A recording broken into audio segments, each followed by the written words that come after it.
Welcome, ladies and gentlemen. My name's Dychronic, your host here on this Destiny 2 video, and today we're going to be taking a look at my top 10 PvE primaries in Destiny 2. And of course, as always, this is a completely subjective list based on my own playstyle and my own opinion of these weapons from mid-level to Grandmaster Nightfalls, but hopefully I'll be able to convince you of certain uses for the weapons of how I use them. And I do want to apologize for the tardiness of this video. A lot of people have been asking where my updated spreadsheets are, and when I'm doing them, I just wanted to make sure I was getting as much information as possible, getting all the raid weapons, using them so I can make the best possible spreadsheet. And from here on out, I will be making one of these every single week to cover the entire section of PvE, PvP, and exotic armor. And in case all you cared about was the top 10 and all the weapon stuff I'll be talking about, you can skip to the time on screen right now if you wanted to avoid all the free stuff, the cute animals that are on screen right now, and the important preface where I give you very important information to help you understand the spreadsheets and help you understand the meta of Destiny 2. And of course, as always, if you're looking to get your hands on the spreadsheet you'll be seeing throughout this video, all you have to do is head over to my Discord server, link in the description down below, and head over to the channel called #SpreadsheetsDocs to find the spreadsheet as well as all my other spreadsheets and all the other docs I make for builds and all that whatnot. And I wanted to say a sincere thank you to my Patreons who help make these spreadsheets possible, because without their support I would not be able to put 10 to 20 hours a week making these spreadsheets, because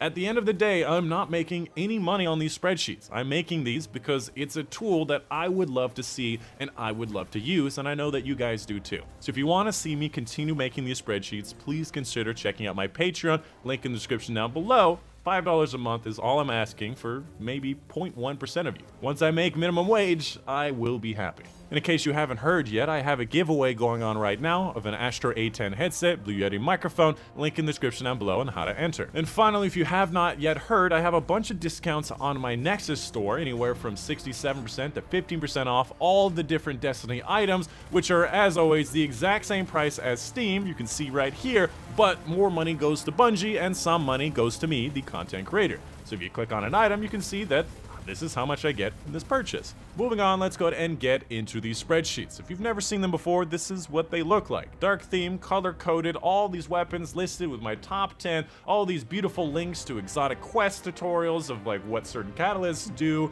how to get them, and all of my top 10 honorable mentions, BIC, best in classes, little notes and tips all over the place, as well as sunset. Every single thing that I do know about these weapons is listed for all of the weapons that I have listed. And a bit of a disclaimer, this spreadsheet lags a lot, so be very slow when you're opening it, but once it's open, it goes pretty quickly. And as you can probably tell, I don't really do my top 10s like a lot of other people. You can very clearly see the 140 hand cannons are my favorite type of weapons, but the reasons why you'd use a certain weapon is gonna be important. Why do I think the 140s are better than all the other hand cannon types? Why is an exotic primary listed so high up on the list? When would I use sidearms and when wouldn't I? The certain reasons why for the applications in the certain scenarios are going to be more important to you than to just tell you this is the best weapon, just use it. And if all you really cared about was the top 10, you don't care about the reasons why, here's a sad picture of a cat, I guess I'll see you later. But for those who care about it, let's go ahead and get started talking about each type of weapon in reverse order. First up, let's start with the worst type of weapons and work our way upwards, starting up with the bows. Now, the bows are actually not a completely worthless weapon.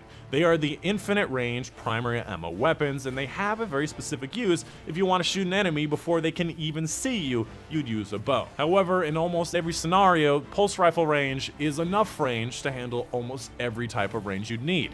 So having this much range and having this much lack of DPS is not usually that useful. Out of all of the bows, I would definitely say Trinity Ghoul, especially with its catalyst, which allows pretty much every one of its skills to give you that arc stun chain log, is going to be your best option. Or the legendary options, Whispering Slab, pretty decent perks and was quite available last season. Up next, the only primary ammo grenade launcher in the game, Fighting Lion. Generally, you'd probably use this as a special wombo combo, you know, fire it out, get some type of damage on an enemy, and then swap to your other type of weapon. That is really not that high of DPS, and I generally stay away from it. Up next, we have these scout rifles. Pretty much the same reason as the bows, however, obviously a little bit better DPS, is that we don't need this much range. None of these things really offer enough in the mid and close range to make me feel comfortable with it. Because the fact is, these scout rifles have a very tight aim assistance cone, so anything in the close range, oftentimes you'll miss a headshot that's right in front of you, and things at the long range, you'll accidentally get headshot. So I guess my main reason why I don't use scout rifles is that the pulse rifles have enough range that I don't care about it, and they're more comfortable at the closer ranges, so scout rifles don't really fit my mold. However, this season does have a lot of scout rifle based mods in the artifact, so scout rifles are not completely worthless, and we're very close to making the top 10. My personal favorite scout rifles are going to be the Nightwatch, the Patron of Lost Causes, and in general, the 200 RPM feels the most comfortable at the mid-range. And the last note I'll say about scout rifles is that I would not be surprised to see scout rifles in a lot of Grandmaster Nightfalls, because the fact is, they're part of the artifact. They have a lot of very cheap mods, and they also have overload mods on scout rifles, as well as a bunch of other things that make them a very decent option to use in high-level play. But outside of that, I still think them to be inferior to pulse rifles and what you would want to use them for. Up next, I want us to talk about submachine guns, an archetype of weapons that probably be very controversial. A lot of people would probably think Ikelos would be much higher on the list, but I have a lot of very objective, good reasons why. Firstly, if you are a controller user, submachine guns just in general have a lot of recoil and are difficult to control even in the short range engagement. Secondly, they don't have a very high number of kills per clip, and you end up reloading more than a third of the time, whereas things like sidearms, things with very slightly less range, much higher DPS, and much higher kills per clip are going to be better options. However, when it comes to the SMGs, I believe the Ikelos SMG to be the king. Firstly, for the fact that it is in a decent middle zone for recoil to clip size to damage, that it's okay to use.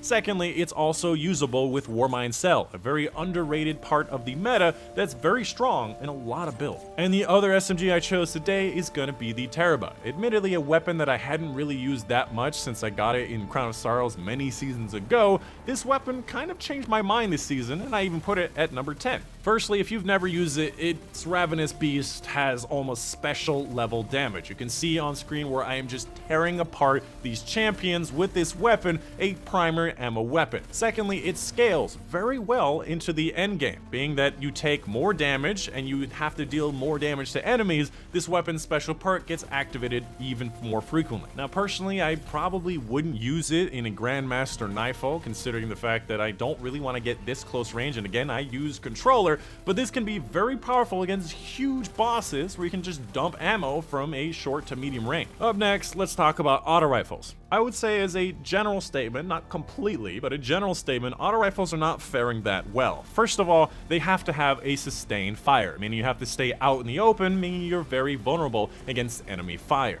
Whereas semi-auto or burst weapons like the pulse rifles, scout rifles, hand cannons, these sidearms that are burst versions have the ability to peek in and out of cover that the auto rifle leaves you very vulnerable. Secondly, the only auto rifle type that I really like is the 600 RPM. Firstly, they have good stability, good range, good clip size, a good middle ground of all the stats that can and has been used in Grandmaster Nightfalls. I would say the 360s and 450s fire a little too slow and they don't really have a range advantage over the 600s, and the 720s fire way too quickly and oftentimes, again, just like the SMGs, have not very many kills per clip. Whereas the 600 RPM auto rifles have a good combination of fire rate, stability, range, and perk options, and if you played last season, you probably got yourself a million different gnawing hungers. And an honorable mention goes to the Monte Carlo. The ability to just get melee energy for specific builds that depend on melee energy is very strong, and you just need to get damage. You don't even need to get kills, and that's really strong and scales quite well if you need melee for whatever reason.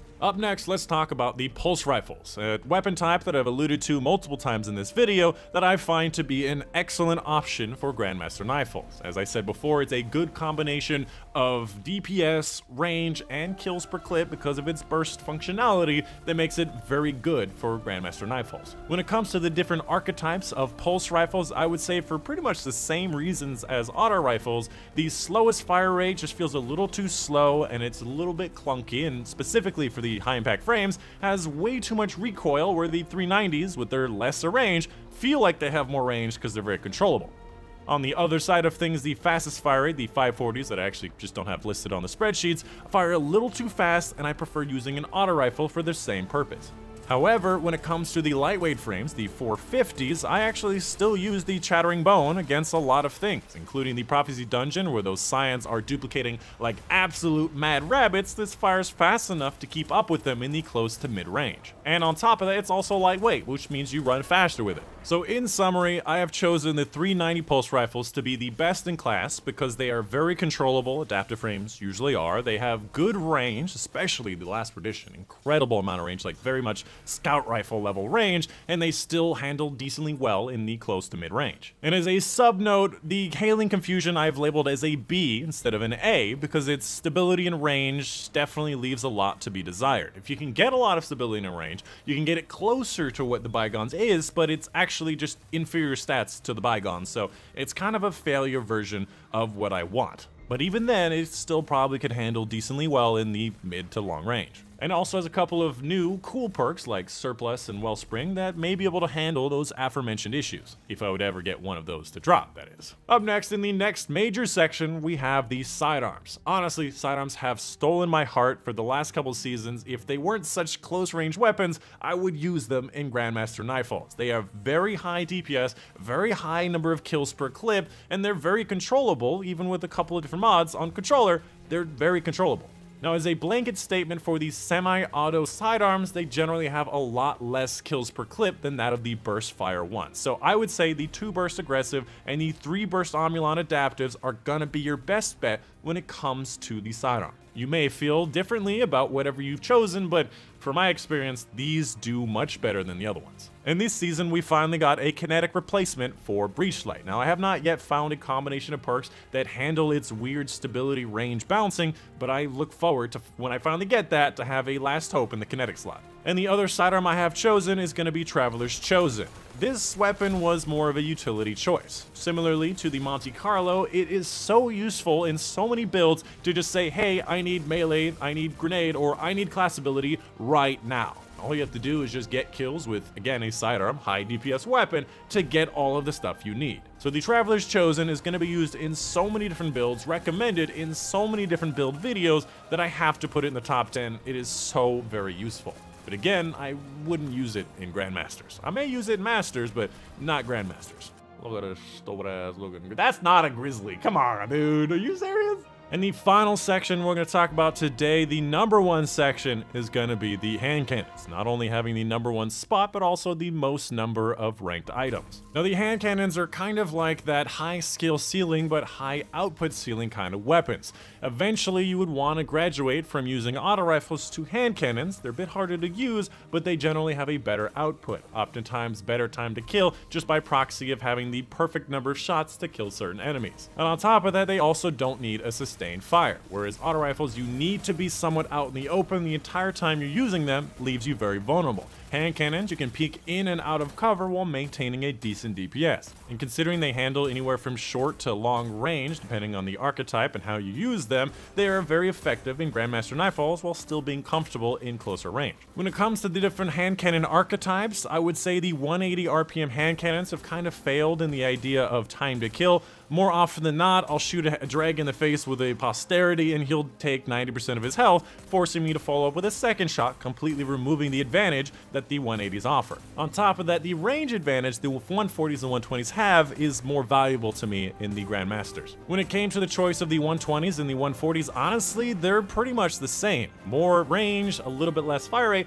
versus a little bit less range, but a little bit more fire rate. So in Grandmasters, the highest level, 140s, 120s, it doesn't really matter, just get a good roll. However, when it came to the mid-level, the 140s killed in about the same number of shots and were more comfortable. When it comes to the options of the weapons, you have kinetic options, you have energy options, you have high sunset levels, and you have great perk options. As a kind of pro tip to everybody out there, I consider the explosive payload on both 120s and 140s to be the most optimal option over kill clip, over rampage, and all the other damage bonuses. Because at the end of the day, the way the range drop-off works with every weapon in Destiny 2 is that it drops off to a certain amount. For example, I think auto rifles are at 60%, and then at infinite range it does that exact same 60% amount. With the explosive explosive payload, 45% of the damage becomes infinite damage, meaning that hand cannons, instead of going down to 50% at the highest range, goes down to 75%, which is a much bigger damage advantage over range than you'd get with Kill Clip or Rampage. And also, it's obviously much more consistent and always flinches enemies with its explosive damage. So if you can find yourself an old-fashioned or a true prophecy with explosive payload, I find those to be the best option. And as a last note, the reason I put Dire Promise as a B instead of an A is because the perk options, again, doesn't have explosive payload, doesn't have kill clip, so it's more of a B, even though it has a very high aim assistance, which is not really that advantageous in PvE. And the final thing I'll say about the hand cannons is gonna be Hawkmoon. Honestly, Hawkmoon took me by surprise, and I have a full dedicated video where I talk about Hawkmoon in PvE and PvP.